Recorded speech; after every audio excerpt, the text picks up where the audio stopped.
Hello and welcome back साथियों, मैं जुगल आर्य आप सभी का एक बार और अपने यूट्यूब चैनल में हार्दिक स्वागत करता हूं। आज का विषय मैं लेकर आया हूं कक्षा 11वीं इकाई फर्स्ट रसायन विज्ञान, इनसे संबंधित कुछ महत्वपूर्ण प्रश्न। एनसीईआरटी पे बेस्ड ये प्रश्न मैं बना रहा हूं आपको, जो ब्लूप्रिंट के अनुसार, जो ब्लूप्रिंट वर्ष 2022-23 में आपको प्रोवाइड किया है, उसके अनुसार मैं क्वेश्चन कहाँ पर कितने कितने अंक आने वाले हैं वो बता रहा हूँ। यदि वो पुराने वीडियो आपको देखने हैं तो उनकी लिंक डिस्क्रिप्शन बॉक्स में हमने आपको दे दी है, वो लिंक आप देख सकते हो और आसानी से वीडियो को पढ़ सकते हैं। इकाई वाइज मैं चैप आपको कवर करवाने वाला हूँ और अंक वाइज यानी कि मैंने इसके ब्लूप्रिंट भी बना दिए हैं, ब्लूप्रिंट के वीडियो भी वो आप आसानी से देख सकते हैं। तो वीडियो के अंत तक बने रहें और इसका लाभ लें और ज़्यादा से ज़्यादा वीडियो को शेयर करें। चैनल पर नए हैं तो चैनल को सब्सक्राइब करें। इसके पहले मैं आपके 7 प्रश्न कवर करवा चुका हूँ, अब मैं आपको 8वां प्रश्न कवर करवाने वाला हूँ। तो 8वां प्रश्न है आपका अणु और परमाणु में अंतर। तो अणु का पहला पॉइंट है आपका, टेबल बनाई मैंने और टेबल के अनुसार आपको एग्जाम में भी इसी प्रकार से लिखना है, साफ साफ स्वच्छ राइटिंग में, ताकि आपको अंक ज़्यादा मिल सके।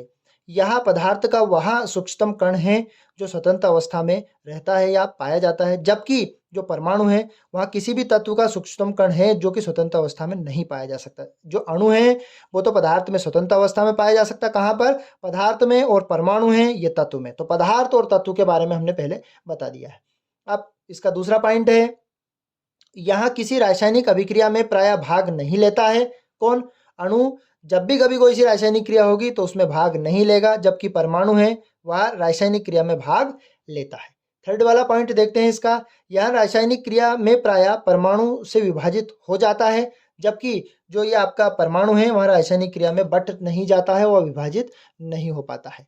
अब हम इसका चौथा वाला पॉइंट देखते हैं, यहाँ एक या एक से अधिक परमाणु के संयोग से बनता है। कौन? अणु।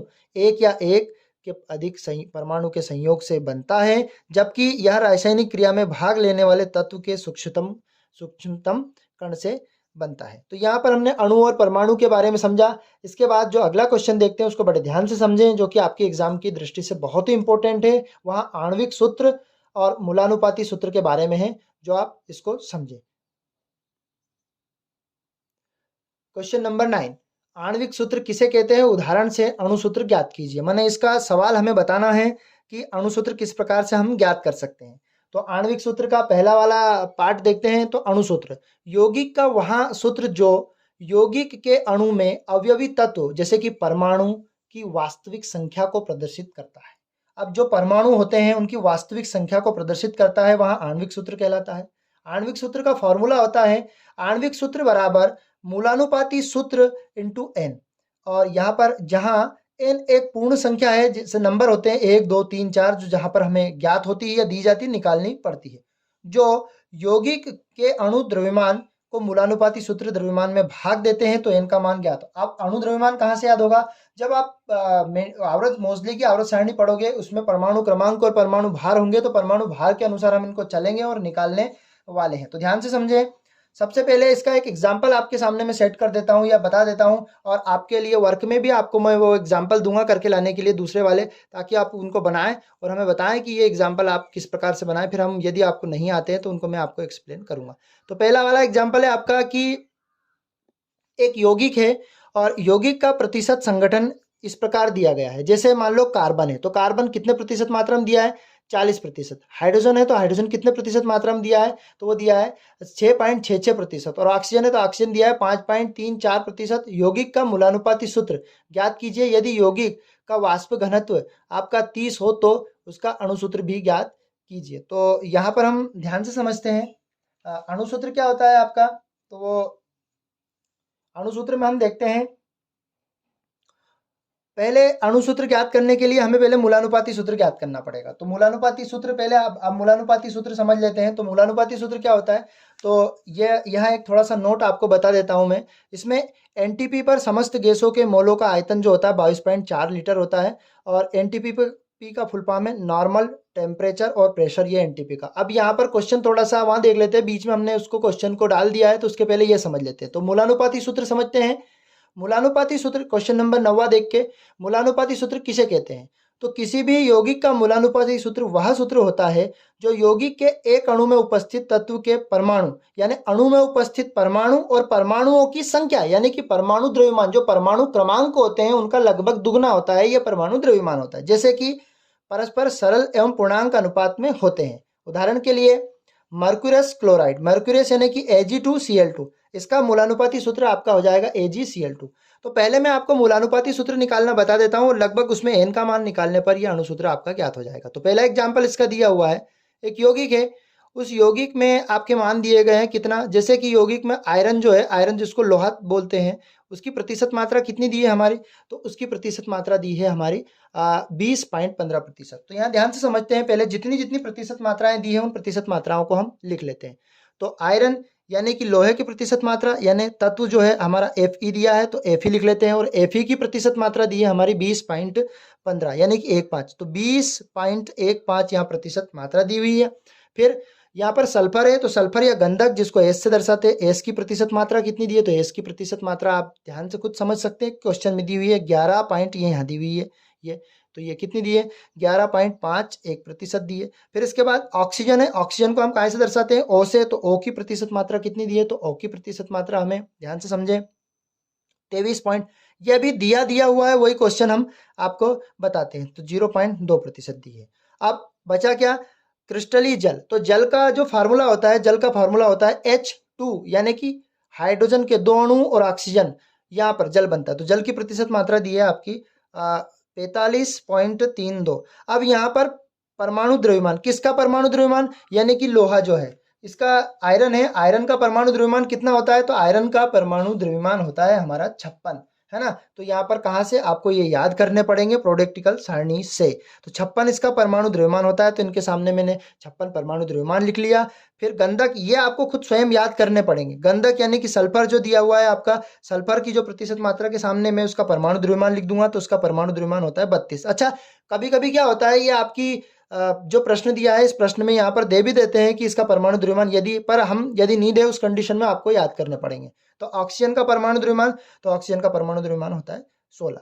अब यहाँ पर जल है, यानी कि हाइड्रोजन और ऑक्सीजन दोनों के परमाणु द्रव्यमान की आवश्यकता होगी, तो हाइड्रोजन का जो परमाणु द्रव्यमान होता है वो 1 होता है, यानी परमाणु भार कितना होता है, 1 होता है। और ऑक्सीजन का परमाणु भार जो होता है वो होता है 16। यानी कि मैं आपको बता देता हूँ, जल में हाइड्रोजन के अणु होते हैं, तो इसका 2 अणु होते हैं, तो हाइड्रोजन का परमाणु द्रव्यमान होता है 1, जबकि यहाँ पर हाइड्रोजन के 2 अणु हैं, तो उसमें 2 का मल्टीप्लाई हो जाएगा, तो इसका बनेगा 2। और ऑक्सीजन का होता है परमाणु भार जो होता है वो 16, तो 16, तो ये 16 में 2 जोड़ेंगे तो टोटल मिला के कितने हो जाएंगे 18। तो यानी कि जल जो है आपका HO2, इसका परमाणु जो भार होता है, जिसको आप परमाणु द्रव्यमान बोलते हैं, परमाणु द्रव्यमान कितना होता है 18। तो यहाँ इनके सामने में क्या लिख दूंगा 18।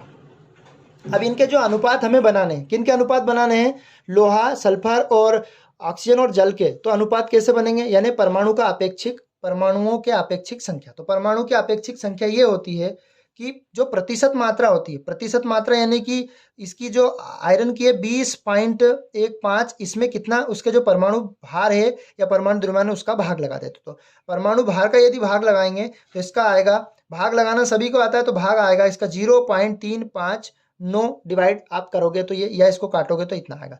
फिर 11 ये आपका दिया है सामने 11.51 में कितने का भाग लगा देंगे 32 का, तो इसका जब 32 का हम भाग लगाएंगे तो इसका आएगा 0.359 भाग लगाने पर ये आया। फिर अगला देखते हैं, जो 23 पॉइंट यहाँ पर दिया है आपका 23.2, तो 23.2 में किसका भाग लगा देंगे, हम 23.2 में 16 का भाग लगा देंगे। तो डिवाइड किया हमने, तो डिवाइड करने पर आपका 1.4144, ये तो सिंपल सी बात है, डिवाइड करना आपको आना चाहिए और कैलकुलेटर का उपयोग ना करें, क्योंकि एग्जाम में आपको कोई कैलकुलेटर अनिवार्य नहीं होगा। फिर जल जो है, जल का अपेक्षिक निकालने के लिए, तो यहाँ पर हम देखते हैं जल के प्रतिशत मात्रा दी है 45.32, और 45.32 में हम किसका भाग लगाएंगे 18 का, तो 45.32 में हम भाग लगाएंगे तो ये आएगा 2.518 यहाँ पर। अब यहाँ पर आपेक्षिक अनुपात निकालने के बाद, आपेक्षिक संख्या निकालने के बाद हम इसका सरलतम अनुपात निकालते हैं। तो सरलतम अनुपात कैसे निकलता है, यानी कि जो सबसे कम प्रतिशत मात्रा है इसकी, अब यानी कि सबसे कम कितनी है 0.395, इसका हम भाग लगा देंगे स्वयं में, यानी कि भाग लगाएंगे तो कैसे लगाएंगे ध्यान से समझते हैं। तो ये जो तुम्हारा 0.359 है, इसमें 0.359 का भाग लगा देंगे, तो ये तो एक बार आपका कट जाएगा, तो इसका सरल अनुपात 1 आएगा। इसी प्रकार इसमें भी सबसे कम जो मान रहता है, तो इन दोनों में सबसे कम ये दोनों मान है, तो दोनों के भाग लगेंगे सभी में, तो यानी कि 0.359 में 0.359 का भाग लगाएंगे तो ये भी आपका कितना 1 आ जाएगा। अब देखो यहाँ पर 1.44 है, तो 1.44 में भी 3 0.359 का भाग लगाएंगे तो लगभग ये आपका काटोगे, दशमलव से दशमलव कैंसिल करोगे तो 144 में 359 का भाग लगाओगे तो ये आपका आ जाएगा ये 4।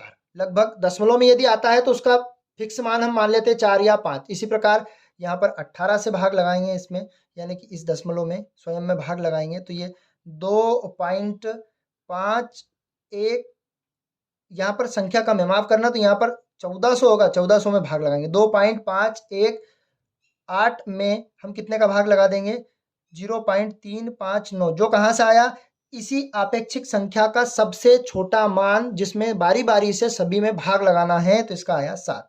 यानी कि इन सभी का जो अनुपात आया हमारा सरल अनुपात, वो क्या प्राप्त हुआ, इन सभी का सरल अनुपात 1:1:4। तो ये सिंपल सा आपको इस प्रकार से एक डायग्राम तैयार करना है, एक टेबल टाइप बनानी है और इसका सरल, यानी कि FeS जो दिया है आपका O दिया है और आपका जो क्या दिया है, जल दिया है, और जल दिया है आपका, इनका जो सरल अनुपात है, सरल अनुपात क्या बनेगा, सरल अनुपात बनेगा आपका 1 मैं लिख देता हूं, आपको समझा देता हूं, सरल अनुपात बनेगा 1.114 और ये 7 बना। जबकि हमारे पास इसका जो मूलानुपाती सूत्र प्राप्त हुआ, क्या प्राप्त होगा, इन सभी का मूलानुपाती सूत्र किसका, जैसे मान लो लोहा है तो इसका मूलानुपाती सूत्र यहां मैं लिख देता हूं, सूत्र आयरन के अणु, इसका अनुपात कितना 1 आया तो इसको Fe लिख दिया। फिर यहाँ पर सल्फर का कितना आया, सल्फर का 1 आया तो उसको 1 यहाँ 1 लिखने की जरूरत नहीं है। फिर यहाँ पर ऑक्सीजन, तो ऑक्सीजन के कितना है, ऑक्सीजन के हमारे पास 4 हैं, कितने हैं 4, तो यहाँ O के साथ में 4 लिख देंगे। और जल जो है, जल पूरा का पूरा इसके साथ आए तो हाइड्रोजन के लिए भी 7 और ऑक्सीजन के भी लिए भी 7, तो यहाँ पर इंटू करके 7H2O। यहाँ पर अब ऐसा लिखोगे आप कि 14 यानी कि 14 और O7, तो ये अच्छा नहीं लगेगा, तो इसलिए जल के 7 अणु हैं तो यहाँ पर हाइड्रोजन के 14 होंगे। तो ये इस प्रकार से आप इनके मूलानुपाती सूत्र की गणना कर सकते हैं। तो यदि आपको ये वीडियो पसंद आया या इनकी मूलानुपाती सूत्र समझ में आया तो हमें कमेंट बॉक्स में बताएं, और यदि किसी प्रकार का डाउट हो तो फिर भी आप हमें बता सकते हैं कमेंट बॉक्स में, ताकि उनके डाउट आपको क्लियर कर सके। और बहुत सारे एग्जाम्पल हैं जो आप बना सकते हैं इसके, तो यहाँ पर मैं आपको एक एग्जाम्पल होमवर्क के लिए देता हूँ, और वीडियो के अंत तक आप बने रहें, और वीडियो चैनल पर नए हैं तो चैनल को सब्सक्राइब अवश्य कीजिए। इसका एग्जाम्पल नंबर दूसरा दिया है, ये एग्जाम्पल आपको स्वयं बनाना है, और यदि ये एग्जाम्पल आपसे नहीं बनता है तो हमें कमेंट बॉक्स में बताएं, और ये एग्जाम्पल मैं आपको कवर करवाऊंगा। तो जय हिंद साथियों, अगले वीडियो में जल्द मिलते हैं आपसे, टाटा बाय बाय।